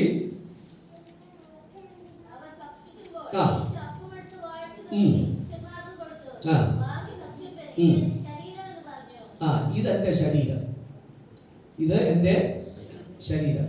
യേശു എന്താ കൊടുത്തത്? ഹലോ, യേശു എന്താ കൊടുത്തത്? അപ്പം. യേശു എന്താ പറഞ്ഞത്? ഇതെന്റെ ശരീരം. നമ്മൾ തിരുവേശയ്ക്കായി എല്ലാ മാസവും ദൈവത്തിന്റെ മുൻപിലേക്ക് അടുത്ത് വരാറുണ്ട്. ഞാനും നിങ്ങൾ മേശമേൽ ഇരിക്കുന്ന അപ്പവും വീഞ്ഞും വാഴ്ത്തി ദൈവത്തിന്റെ മുൻപിൽ ഇരുന്ന് നമ്മളെല്ലാവരും കഴിക്കുകയും കുടിക്കുകയും ചെയ്യാറുണ്ട്. നമ്മൾ എന്താ പറയുന്നത്? ഈ അപ്പം യേശുക്രിസ്തുവിന്റെ ശരീരത്തിന്റെ ഓർമ്മ, ഈ വീഞ്ഞ് യേശുക്രിസ്തുവിന്റെ ശരീരത്തിൽ നിന്ന് ഒഴുകപ്പെട്ട രക്തത്തിന്റെ ഓർമ്മ. അപ്പം എന്തായി തീരുന്നില്ല? ഹലോ, അപ്പം എന്തായി തീരുന്നില്ല? കത്തോലിക്കര് ഉപദേശിക്കുന്നത് പോലെ മാംസമായി തീരുന്നില്ല. ഞാൻ ഇവിടെ നിന്ന് ശുശ്രൂഷിച്ച് നിങ്ങൾക്ക് വാഴ്ത്തി തന്ന അപ്പക്കഷ്ടം നിങ്ങളുടെ വായിൽ വെച്ചിട്ട് എപ്പോഴെങ്കിലും രക്തം വന്നിട്ടുണ്ടോ? വന്നിട്ടുണ്ടോ? ഇല്ല. കാരണം ആ അപ്പത്തിനകത്ത് എന്തില്ല? രക്തം വരാനുള്ള രക്തപേശികളോ മാംസമോ അതിനകത്ത് ഇല്ല. അത് സാക്ഷാൽ അപ്പമായിട്ട് തന്നെയാണ് തരുന്നത്. പക്ഷെ കൊരിന്ത്യർ ലേഖനത്തിൽ പൗലോസ് പറയുന്നത്, ഇത് ഓർക്കാൻ വേണ്ടി കർത്താവ് എനിക്കും നിങ്ങൾക്കും കാണിച്ചൊരു മാതൃകയാണ്. അപ്പൊ അവർ ഓർക്കാൻ, അവർ മനസ്സിലാക്കാൻ വേണ്ടി. എന്താ ഓർക്കേണ്ടത്? എന്താ മനസ്സിലാക്കാൻ വേണ്ടി? ഇന്നേക്ക് 2000 കൊല്ലങ്ങൾക്ക് മുമ്പ് കർത്താവായ യേശുക്രിസ്തു റോമ പടയാളികളുടെ ക്രൂരമായ പീഡനത്താൽ ഒടുവിൽ ക്രൂശീകരിക്കപ്പെടുമ്പോ അവിടെ തന്റെ മാംസപേശികൾ വലിച്ചു പറിക്കപ്പെട്ടു, വലിച്ചു കീറപ്പെട്ടു. പ്രവാചകൻ യെശയ്യാ പറയുന്നത്, അവന്റെ മുതുക് ഉഴവ് ചാല് പോലെ നീളത്തിൽ കീറി, മാംസപേശികൾ അടർന്നു പിന്മാറി, അവന്റെ ശരീരത്തിൽ നിന്ന് രക്തവും വെള്ളവും ഒഴുകിയിറങ്ങുവാനിടയായി. ആ വിധത്തിൽ ക്രൂരമായി ഉപദ്രവിക്കപ്പെട്ട യേശു തന്നെ പറഞ്ഞു, എന്റെ ശരീരം അപ്പം പോലെ നുറുക്കപ്പെടുകയാ, അപ്പം പോലെ നുറുക്കപ്പെടുകയാ. നമ്മൾ ഓർക്കണം, നമ്മൾ മനസ്സിലാക്കണം, നമ്മൾ ഗ്രഹിക്കണം. ഒരു ചെറിയ പീസ് അപ്പക്കഷ്ടം നമ്മുടെ കൈവശം എത്തിച്ചേരുമ്പോ കർത്താവായ യേശുക്രിസ്തു 2000 കൊല്ലങ്ങൾക്ക് മുമ്പ് നമ്മോട് പറഞ്ഞത്, എന്റെ ശരീരം റോമ പടയാളികൾ ഇതുപോലെ ചാട്ട കൊണ്ട് അടിച്ചു നുറുക്കുകയാണ്. മാംസപേശികൾ ഇതാ ഓരോ പീസായി കഷ്ടമായി ചൂണ്ടൽ പോലുള്ള കൊളുത്തുകളിട്ട് ചാട്ട കൊണ്ടടിക്കുമ്പോ അവന്റെ ശരീരത്തിൽ നിന്ന് പറഞ്ഞു മാറുകയാണ്. ഒരു പീസ് അപ്പക്കഷ്ണം നാവിലേക്ക് വയ്ക്കുമ്പോ രക്തം അതിനകത്തുണ്ടാകുന്നില്ല. പക്ഷെ ഓർത്തു വയ്ക്കുക, എന്റെ യേശുനാഥന്റെ ശരീരത്തിൽ നിന്ന് ഇതുപോലെ മാംസപേശികൾ പറഞ്ഞു മാറുവാനിടയായി. യേശു ശിഷ്യന്മാരോട് പറയുന്നു, തന്റെ ചുറ്റുമുള്ള ആൾക്കാരോട് പറയുന്നു, ഇതുപോലൊരു നാളുണ്ടാകും, അതുപോലെ എന്നെ തന്നെ സ്വയമായി ത്യാഗമാക്കുക, അല്ലെങ്കിൽ എന്നെ തന്നെ സ്വയമായി തകർക്കുവാനാണ് ഞാൻ ഈ ഭൂമിയിലേക്ക് ഇറങ്ങി വന്നിരിക്കുന്നത്. അങ്ങനെ ഞാൻ എന്റെ ശരീരം തകർത്ത, എന്റെ ശരീരം അങ്ങനെ ഉടയപ്പെട്ട എന്താ സംഭവിക്കുന്നത്? സഹജമായി 53-ാമത്തെ വാക്യത്തിൽ പറയുന്നു, നിങ്ങളുടെ ഉള്ളിൽ ജീവൻ ഉണ്ടാകും. യേശു പറഞ്ഞു, ഗോതമ്പ് മണി നിലത്ത് വീണ് ചാകുന്നില്ല എങ്കിൽ അത് തനിയെ ഇരിക്കും, ചത്തുവെങ്കിലോ അത് വളരെ വിളവുള്ളതായി തീരും. ഒരു ഗോതമ്പ് മണി അത് കൃഷി ചെയ്യപ്പെടുകയാണ്. അത് ഒരു വെല്ലിനകത്തേക്ക് ചെന്നിട്ട് ആ ചക്കിനകത്ത് കിടന്ന് അത് പൊടിഞ്ഞ് നുറുങ്ങി അത് മാവായി മാറുകയാണ്. സ്വാദിഷ്ടമായ ഒരു ദോശയായി തീരണം, ഇഡലിയായി തീരണം, അപ്പമായി തീരണമെങ്കിൽ ഗോതമ്പ് മണിയാകട്ടെ അരിമണിയാകട്ടെ അത് പൊടിഞ്ഞേ മതിയാകുള്ളൂ, അത് നുറുങ്ങിയേ മതിയാകുള്ളൂ. ഇന്ന് പകൽ ദൈവസഭയിലിരിക്കുന്ന ദൈവമക്കളെ, എന്റെ നിങ്ങളുടെ ജീവിതത്തിൽ മറ്റുള്ളവർക്ക് സ്വാദ് ഉണ്ടാക്കിയെടുക്കണമെങ്കിൽ, മറ്റുള്ളവർക്ക് നാം അനുഗ്രഹപ്രദമായി തീരണമെങ്കിൽ, മറ്റുള്ളവർക്ക് ഞാൻ ഒരു നന്മയായി മാറണമെങ്കിൽ, ഈ ഭൂമിയിൽ ഞാൻ നിങ്ങൾ ഒരു ഗോതമ്പിനെ പോലെ, ഒരു അരിമണിയെ പോലെ മണ്ണിനോട് ചേർന്ന് ഒന്ന് ചേർന്ന് നിൽക്കുവാൻ, അഥവാ അതിനോട് ലയിച്ചു ചേരുവാൻ തയ്യാറായാലേ, ഒന്നുകൂടെ പറയാ, അത് ഞാനല്ല, എന്റെ അകത്ത് നിന്ന് ഒരു പുതിയ മുഖം ഉണ്ടായി വരണം. അത് എന്നിൽ വസിക്കുന്ന ക്രിസ്തു പുറത്തു വരുന്നത് പോലെ സമൂഹത്തിന് അനുഭവിപ്പാൻ, ജനത്തിന് കാണാൻ കഴിയുന്ന അളവ് പുതുമാറ്റം പ്രാപിച്ച, ഒരു പുതുക്കം പ്രാപിച്ച ക്രിസ്ത്യാനിയായി നമ്മുടെ ആകലത്ത് ഒരു വേർപാട്, ഒരു പൊട്ടിമുളയ്ക്കുന്ന അനുഭവം ഉണ്ടാകണം. നാം മറ്റുള്ളവർക്ക് അനുഗ്രഹപൂർണ്ണമായി തീരുന്നത്. അതാ യേശു പറഞ്ഞത്, ഞാൻ ഒരപ്പ കഷ്ണം പോലെ നുറുക്കപ്പെടും. ഞാനൊരപ്പ കഷ്ണം പോലെ നുറുക്കപ്പെടുമ്പോ എന്താ നിങ്ങൾക്ക് പ്രയോജനം? യേശു പറഞ്ഞു, നിങ്ങൾക്ക് ഉള്ളിൽ ജീവനുണ്ടാകും. അതൊരു സാധാരണ ജീവിതത്തെ കുറിച്ചല്ല യേശു പറഞ്ഞത്. 54-ാമത്തെ വാക്യം വായിച്ച. 54.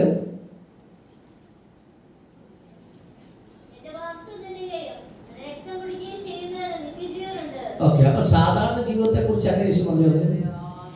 എനിക്ക് നിങ്ങൾക്ക് ഇന്നുള്ള ജീവനെ കുറിച്ചല്ല പറഞ്ഞത്. പിന്നെ യേശു എന്ത് ജീവനത്തെ കുറിച്ചാണ് പറഞ്ഞത്? നിത്യജീവനെ കുറിച്ച്, മരണശേഷമുള്ള ജീവനെ കുറിച്ചാണ് പറഞ്ഞത്. അപ്പൊ മരണശേഷമുള്ള ജീവൻ ഒരാൾക്ക് പ്രാപിക്കണമെങ്കിൽ ആരെ കഴിക്കണം? ഹലോ, ആരെ കഴിക്കണം?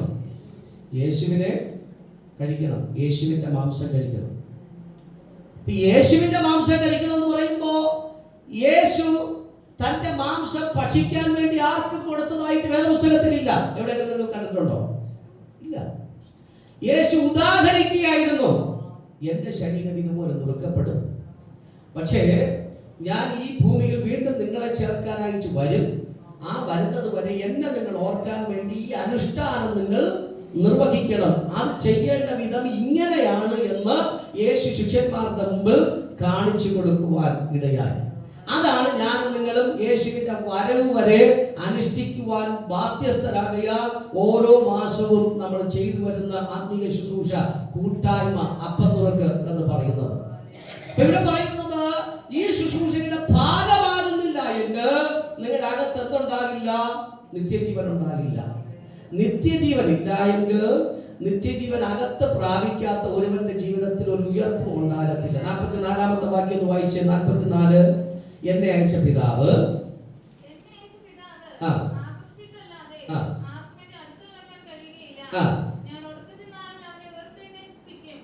അവനെ ഉയർത്തെഴുന്നേൽപ്പിക്കും. യേശുവിൽ വിശ്വസിച്ച് ജീവിക്കുന്ന, യേശുവിൽ വിശ്വസിച്ച് ജീവിച്ച് യേശുവിന്റെ വരവിന് മുൻപ് മരണപ്പെട്ട ഒരു മനുഷ്യനെ കുറിച്ച് അല്ല, യേശു വരുമ്പോ ജീവനോട് ഇരിക്കുന്ന ഒരു മനുഷ്യനെ കുറിച്ച് പറയുന്നത്. അവിടുത്തെ വാക്ക് എങ്ങനെയാണ്? ഞാൻ ഒടുക്കത്തെ നാളിൽ അവനെ എന്ത് ചെയ്യും? ഉയർപ്പിക്കും. ഉയർപ്പിക്കണമെങ്കിൽ ആരെ ആത്മാവകത്തുണ്ടാകണം? ദൈവത്തിന്റെ ആത്മാവകത്തുണ്ടാകണം. ദൈവത്തിന്റെ ആത്മാവ് അകത്ത് നിൽക്കണമെങ്കിൽ ആരുമായിട്ട് കൂട്ടായ്മ എനിക്കുണ്ടാകണം? യേശുവുമായിട്ട് എനിക്ക് കൂട്ടായ്മ ഉണ്ടാകണം. യേശുവുമായിട്ട് കൂട്ടായ്മ നിലനിർത്തണമെങ്കിൽ എന്റെ ജീവിതത്തിൽ എന്തുണ്ടാകണം? സാക്ഷാൽ പാനീയമായ, സാക്ഷാൽ ഭക്ഷണമായ യേശുവിനെ ഞാൻ കഴിക്കുകയും കുടിക്കുകയും വേണം. എനിക്ക് യേശുവിനെ കഴിക്കാനും കുടിക്കാനും സാധ്യമല്ല. അതുകൊണ്ട് യേശു പറഞ്ഞത്, ഈ അപ്പം തിന്നുകയും ഈ മാംസം കുടിക്കുകയും ഈ അപ്പം തിന്നുകയും ഈ പാനപാത്രം കുടിക്കുകയും ചെയ്യുമ്പോഴൊക്കെ നിങ്ങൾ വിളിച്ചു പറയുന്നു, നിങ്ങൾക്ക് വേണ്ടി നിത്യജീവൻ പകരുവാൻ ഈ ഭൂമിയിലേക്ക് ഇറങ്ങി വന്ന യേശു ഇതുപോലെ ഒരു നാൾ മരണപ്പെടുവാനിടയായി. ആമേൻ. സ്തോത്രം, സ്തോത്രം, ഹല്ലേലൂയ. അതുകൊണ്ട് എന്റെ ചോദ്യം, ഒരു ഓപ്ഷണലായിട്ട്, അതിന്റെ മലയാളം തെരഞ്ഞെടുപ്പ്, ഒരു തെരഞ്ഞെടുപ്പായിട്ട് ഇതിന് പകരം മറ്റൊരു കാര്യം വേദപുസ്തകത്തിൽ എവിടെയെങ്കിലും നിങ്ങൾക്ക് കാണിച്ചു തരാൻ പറ്റുമോ? ഇത് ചെയ്തില്ലെങ്കിലും കുഴപ്പമില്ല, വേറൊരു കാര്യം ചെയ്താൽ മതി, നമുക്ക് നിത്യജീവൻ അവകാശമാക്കാൻ പറ്റും. ഈ ശുശ്രൂഷ ഇല്ലെങ്കിലും കുഴപ്പമില്ല, നമ്മൾ കൂടിയില്ലെങ്കിലും കുഴപ്പമൊന്നുമില്ല, ഇതിൽ നമുക്കിപ്പോൾ പങ്കെടുത്തില്ലെങ്കിലും കുഴപ്പമില്ല. ഇതിന് പകരം മറ്റൊരു കാര്യം നമ്മൾ ചെയ്താൽ മതി. അത് ചെയ്താൽ നമുക്ക് ഈ ക്രിസ്തുവിന്റെ നിത്യത അകത്ത് നിൽക്കും എന്ന് വേദപുസ്തകത്തിൽ എവിടെയെങ്കിലും ഉണ്ടോ? ഇല്ല, വേദപുസ്തകത്തിലില്ല. വേണമെങ്കിൽ നമുക്ക് പറഞ്ഞുണ്ടാക്കിയെടുക്കാം.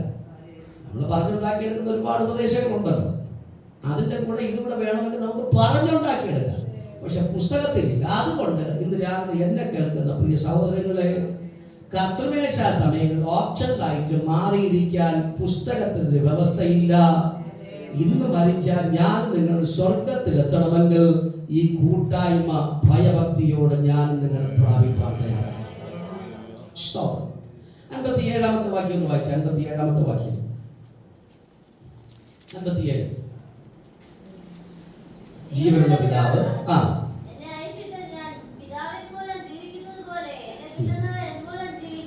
ഓക്കെ, യേശുവിനെ ഭക്ഷണമാക്കുന്നവരെ കുറിച്ച് അവിടെ പറയുകയാണ്. അങ്ങനെ ഭക്ഷണമാക്കിയവര് എങ്ങനെ ജീവിക്കും?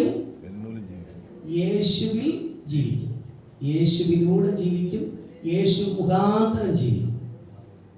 ഇപ്പോ വീട്ടിൽ അപ്പനമ്മയുണ്ട്, 2 മക്കളുമുണ്ട്. മക്കൾ പ്രായപൂർത്തിയാകുന്നത് വരെ ആരിലൂടെയാ ജീവിക്കുന്നത്? ഹലോ, അപ്പനും അമ്മയിലൂടെയാ ജീവിക്കുന്നത്.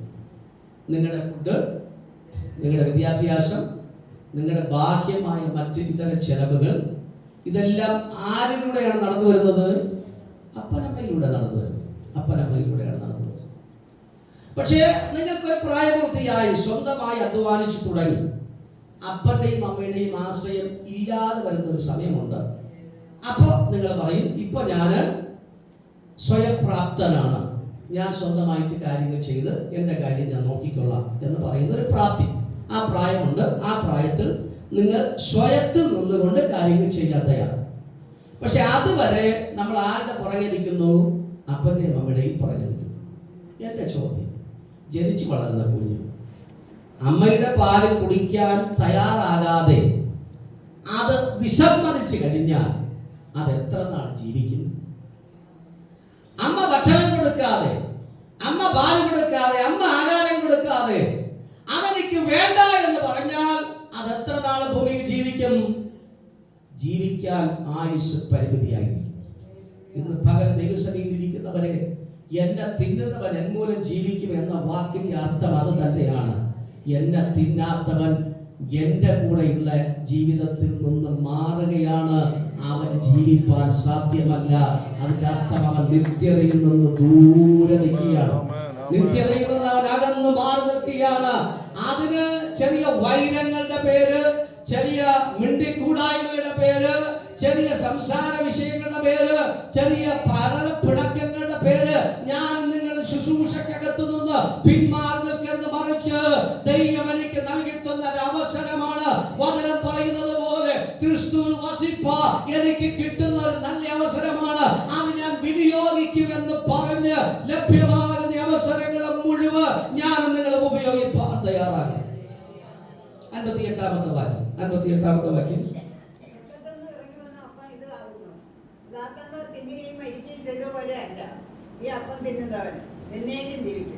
ഓക്കെ, ഈ അപ്പം തിന്നുന്നവനെ കുറിച്ച് എന്താ പറയുന്നത്? അപ്പൊ യേശുവിനെ അകത്ത് പ്രാപിച്ചവന് എന്താ ജീവിതത്തെ കുറിച്ച് പറയുന്നത്? കുറച്ചു കാലത്തേക്കല്ല, പിന്നെയാണ് എങ്ങനെയാണ്? എന്നേക്കും. എന്നേക്കും എന്ന വാക്ക് ഒന്ന് പറഞ്ഞു നോക്കിയേ. എന്നേക്കും, എന്നേക്കും എന്നല്ല, എന്നേക്കും എന്ന് പറഞ്ഞാൽ അവസാനമില്ല, ലെങ്തിയാണ്, ഇറ്റേണിറ്റിയാണ്, നിത്യതയാണ്. അപ്പോ അത് കഴിക്കാത്തവരോ ജീവിതം ഹ്രസ്വമാണ്, ഷോർട്ട് ടൈം പീരീഡ് ആണ്.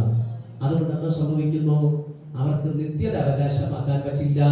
അവർ നിത്യ തീപ്പൊയ്യിലേക്ക്, നിത്യ നരകത്തിലേക്ക് പോകുകയാണ്.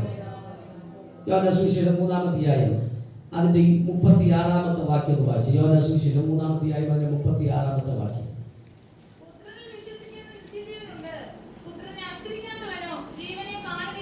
പുത്രനെ വിശ്വസിക്കുന്നവൻ എന്തുണ്ട്? നിത്യജീവനുണ്ട്. പുത്രനെ അനുസരിക്കാത്തവൻ എന്ത് ചെയ്യും? ജീവനെ കാണില്ല.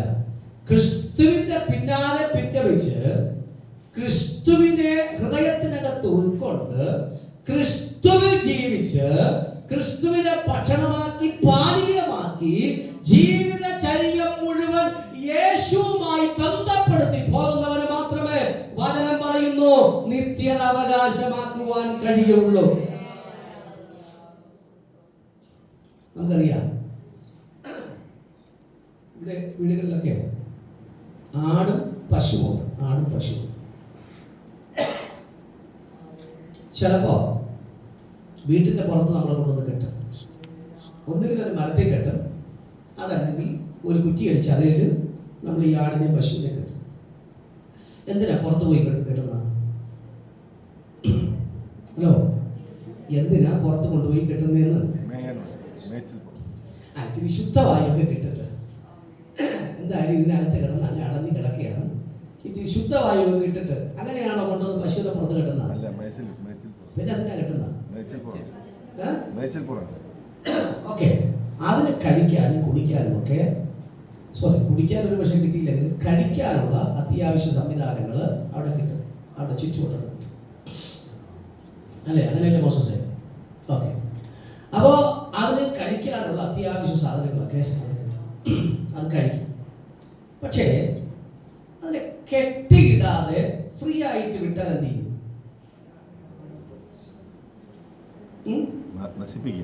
ഫ്രീ ആയിട്ട് വിട്ടാൽ എന്ത് ചെയ്യും?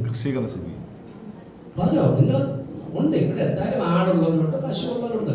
നിങ്ങളെ പിന്നെ ഒന്നും അറിഞ്ഞിടാത്ത കൊട്ടരെ പോലെ ഇരിക്കുന്നത് എന്താണ് കാര്യം? എനിക്കാണെങ്കിൽ ഇതൊട്ട് ഇല്ല. എന്താ ഇത് അങ്ങ് അഴിച്ചു വിട്ടാൽ എന്താ കുഴപ്പം? നിയന്ത്രണമില്ലാതെ ആ, തൊട്ടടുത്ത പറമ്പിൽ അപ്പുറത്തും ഇപ്പുറത്തൊക്കെ കയറി വേണ്ടിയില്ലാത്തതൊക്കെ എന്ത് ചെയ്യും? പറിച്ചു തിന്നും. വേണ്ടിയില്ലാത്ത കുറെ മനുഷ്യരുടെ കൊണ്ട, റബ്ബറിന്റെ ഇല, പിന്നെ ആൾക്കാർ നട്ടുവച്ചിരിക്കുന്ന കൃഷിയിടങ്ങളിലെ അവരുടെ കൃഷി വസ്തുക്കൾ, ഇതെല്ലാം പറിച്ചു തിന്നും. പിന്നെ വൈകിട്ടാകുമ്പോൾ നമ്മുടെ വീട്ടിന്റെ മുറ്റത്ത് ആൾക്കാർ നിറഞ്ഞു നിൽക്കും. ഡിക്ഷണറി ഇല്ലാത്ത നല്ല നല്ല വാക്കുകൾ പ്രാർത്ഥനയ്ക്ക് മുമ്പ് നമുക്ക് കേൾക്കാനും കഴിയും. അത് വരാതിരിക്കാൻ വേണ്ടി നമ്മൾ എന്ത് ചെയ്യും? പശുവിനെ കൊണ്ടുവന്ന് സ്ട്രോങ് ആയിട്ടൊരു സ്ഥലത്ത് കെട്ടിയിടും. പുസ്തകം, വചനം തന്നിരിക്കുന്നത് എനിക്ക് നിങ്ങൾക്കും അതിനകത്ത് നിൽക്കാൻ വേണ്ടി, അതിനകത്ത് നിൽക്കാൻ വേണ്ടി. എന്തുകൊണ്ട് നമ്മൾ അങ്ങ് അഴിച്ചു വിട്ടില്ല, സ്വതന്ത്രരാക്കി വിട്ടില്ല എന്ന് ചോദിച്ചാൽ, നമ്മൾ വല്ല കാടപ്പടപ്പൊക്കെ എവിടെന്നെങ്കിലുമൊക്കെ പോയി കഴിക്കും. ഇവിടുത്തെ തിരുവനന്തപുരം ഭാഷയിൽ പറഞ്ഞ ഒരു പക്ഷേ ക്രിസ്ത്യനയ്ക്ക് അത് മനസ്സിലായില്ല എന്ന് വരും, കിറങ്ങി വീഴും. വൈകിട്ടാകുമ്പോൾ പാസ്റ്റേ ഒന്ന് പ്രാർത്ഥിക്കണേ, ഇന്നതാണ് സംഭവം. പക്ഷെ നമുക്കറിയാം എന്താണ് സംഭവിച്ചത്. ഇത് എന്തോന്നിന്റെ ഇല കഴിച്ചു, ഒരുപക്ഷെ റബ്ബറില കഴിച്ചു, അല്ലെങ്കിൽ മരച്ചിനിയുടെ ഇല കുറച്ച് കൂടുതൽ കഴിച്ചു. മരച്ചിനി എന്ന് പറഞ്ഞാൽ മനസ്സിലായില്ലേ? കപ്പ. ഓക്കെ, അതിന്റെ ഇല അതൊക്കെ കൂടുതൽ കഴിച്ചു. കഴിച്ചതിന്റെ പരിണിത ഫലമാണ് ഇപ്പൊ ആശാൻ എന്തില്ല, ഒരു ബോധമില്ല, ഒരു ലക്കുമില്ല, ലഗാലുമില്ല. അപ്പൊ അതുകൊണ്ട് നമ്മൾ ഒരല്പം ഒന്ന് ശ്രദ്ധിക്കും, ഒന്ന് പിടിച്ചു കെട്ടും. ഇതിന്റെ അപ്പുറത്തൊന്നും പോണ്ട, ആവശ്യമില്ലാത്ത വഴി, ആവശ്യമില്ലാത്ത കാര്യങ്ങളൊന്നും നമ്മൾ എന്ത് ചെയ്യാൻ പോണ്ട. ഇവിടെ ഉണ്ടല്ലോ അത്യാവശ്യത്തിന്. 3 ആഴ്ച പാസ് ഇല്ലെന്നല്ലേ ഉള്ളൂ, എങ്കിലും വേറൊരു പാസ് ഇവിടെ കാണുമല്ലോ. മനസ്സിലായില്ലേ? അപ്പൊ ഇവിടെ നമുക്ക് ഉണ്ടാകും, ഇവിടെ എന്തായാലും നമുക്ക് ഉണ്ടാകും. വേറൊരാള് ശുശ്രൂഷയ്ക്ക് എന്തായാലും നമുക്ക് ഇവിടെ ഉണ്ടാകും. അപ്പൊ അതുകൊണ്ട് നമ്മളൊരു കുറ്റിയടിച്ച് കെട്ടിയാൽ, ഒരു മരത്തിന്റെ കീഴെ കെട്ടിയിട്ടാൽ നഷ്ടപ്പെടാൻ വേണ്ടിയല്ല. 3 മാസം 3 ആഴ്ച കഴിഞ്ഞ് വരുമ്പോൾ കിറങ്ങി വീഴുന്നത് പ്രാർത്ഥിക്കാൻ ഇടവരരുതേ എന്ന് ഓർത്തുകൊണ്ട് വചനം പറയുന്നത് എന്താണ്? ഇതിനകത്ത് തന്നെ എല്ലാം നമുക്ക് ദൈവം ഒരുക്കി വെച്ചിട്ടുണ്ട്.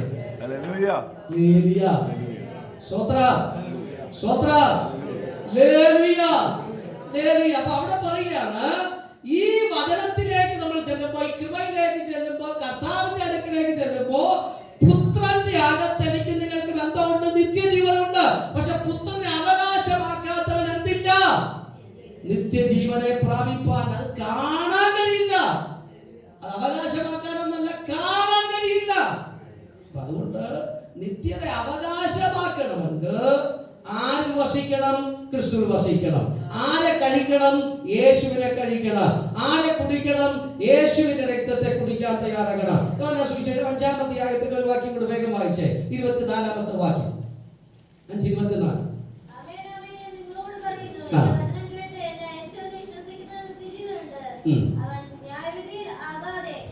എന്റെ വചനം കേട്ട് എന്നെ അയച്ചവനെ വിശ്വസിക്കണം.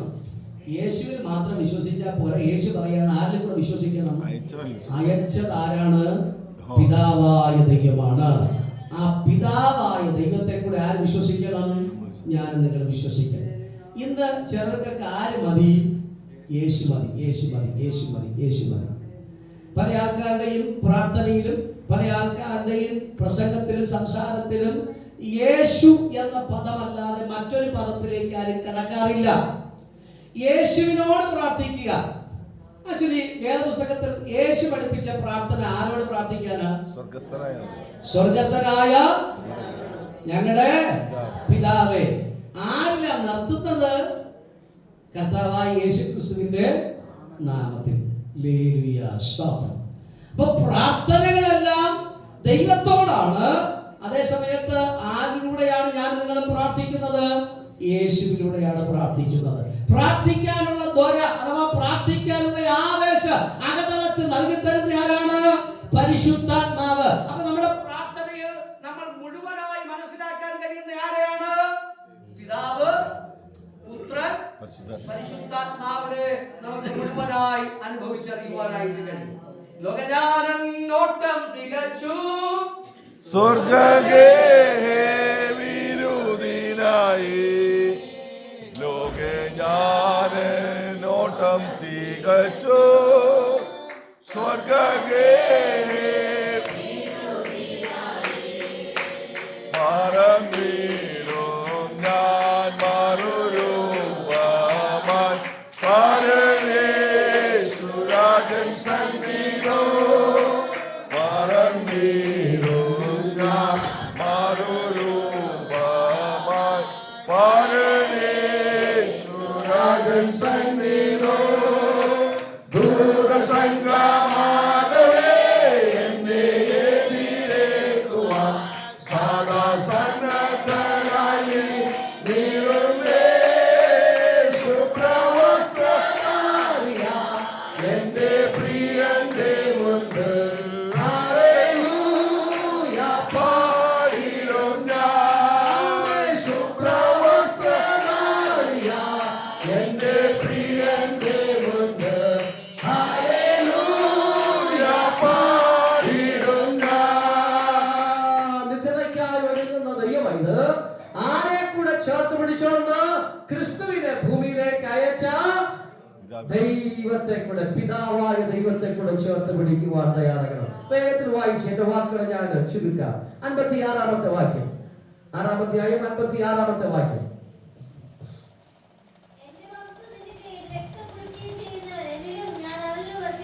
ഓക്കെ, അവിടെ കർത്താവ് പറയാണ്, എന്റെ മാംസം കഴിക്കുക, എന്റെ രക്തം കുടിക്കുക.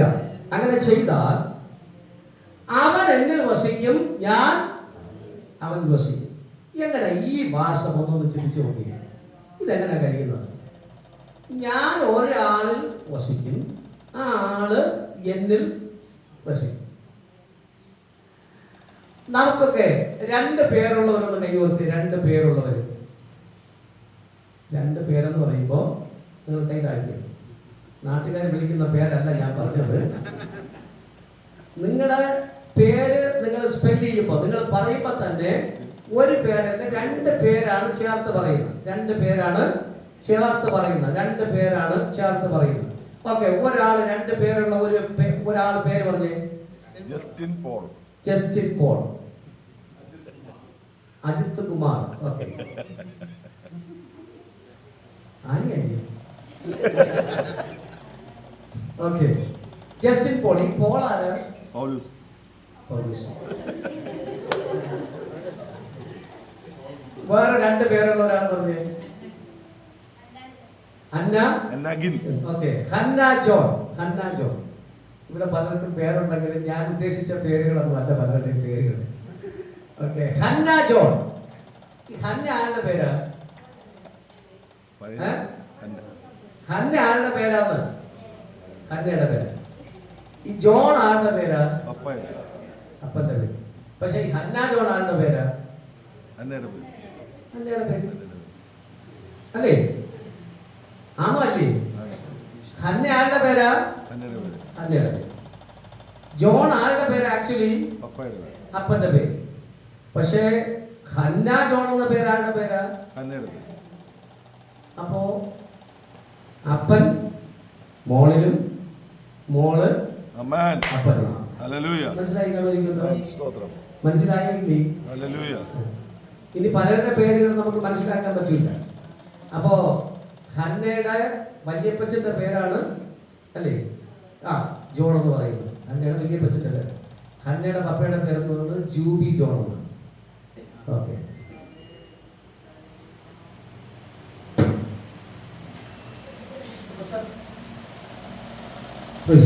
അപ്പൊ ശ്രദ്ധിച്ചേ, ഇവിടെ വചനം പറയുകയാണ്, നിങ്ങൾ എന്നെ ഭക്ഷിക്കുമെങ്കിൽ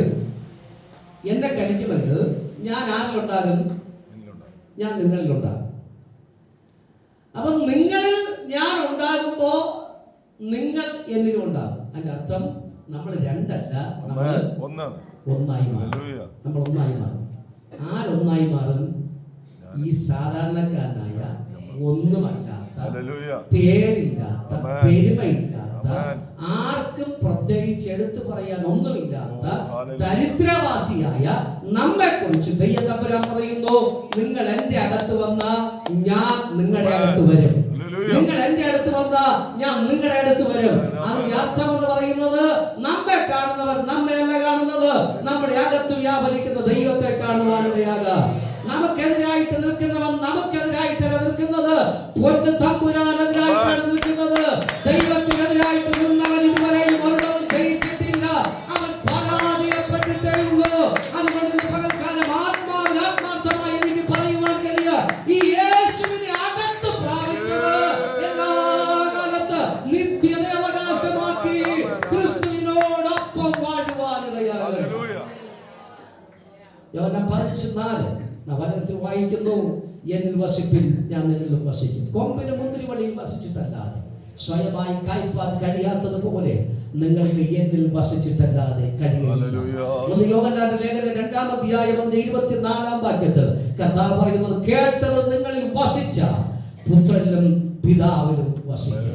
കേട്ടത്, ഞാൻ പറഞ്ഞത്, ഞാൻ സംസാരിച്ചത്, ഞാൻ പ്രസംഗിച്ചത് നിങ്ങളുടെ അകത്ത് വസിക്കുന്നെങ്കിൽ, വചനം അകത്ത് വസിക്കുന്നെങ്കിൽ, നിങ്ങൾ ദൈവത്തിലും പുത്രനിലും വസിച്ച് നിങ്ങളുടെ ജീവിതത്തെ നയിപ്പാൻ കഴിയും. ഒടുവിലത്തെ വാക്യം 1 യോഹന്നാൻ ലേഖനം 3-ാം അധ്യായം അതിന്റെ 24-ാമത്തെ വാക്യം, ദൈവ കൽപ്പനകളെ പ്രമാണിക്കുന്നവൻ ദൈവത്തിൽ വസിക്കുവാനിടയായി. ഈ രാവിലെ എന്റെ വാക്കുകൾ ഞാൻ ഇങ്ങനെ പരിമിതപ്പെടുത്താം. കർത്താവായ യേശു ക്രിസ്തു തന്റെ അടുക്കൽ ഭക്ഷണത്തിനായി കൂടി വന്ന തന്റെ ജനത്തോട് പറയുകയാണ്, ഞാൻ ജീവന്റെ അപ്പമാകുന്നു. എന്റെ അടുക്കൽ വരുന്നവൻ വിശക്കയില്ല, എന്റെ അടുക്കൽ വരുന്നവന് ഒരു നാളും ദാഹിക്കുകയില്ല.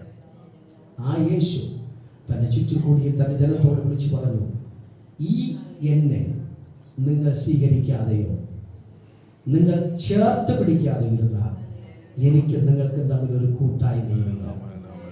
എന്നോടും എൻ്റെ ദൈവത്തോടും കൂട്ടായ്മ ഇല്ലാത്തവന് നിത്യത അവകാശമാക്കുവാൻ കഴിയില്ല. രാവിലെ നമ്മുടെ ജീവിതത്തിൽ നമുക്കൊന്ന് പരിശോധിച്ചു. ദൈനംദിന ജീവിത അനുഭവങ്ങൾ നമ്മൾ എങ്ങനെ ഇരിക്കുന്നത്? കർത്താവിനെ മുറുകെ പിടിച്ചിട്ടുണ്ടോ? കൊമ്പെന്ന തായ്തടി എന്ന ക്രിസ്തുവിനോട് ചേർന്നാണോ ഞാൻ നിങ്ങൾ നിൽക്കുന്നത്? ആ ഭാഗത്ത് 15 കർത്താവ് തന്നെ പറഞ്ഞു, കൊമ്പ് എപ്പോഴും മുന്തിരിവള്ളിയോട് ചേർന്ന് നിൽക്കണം.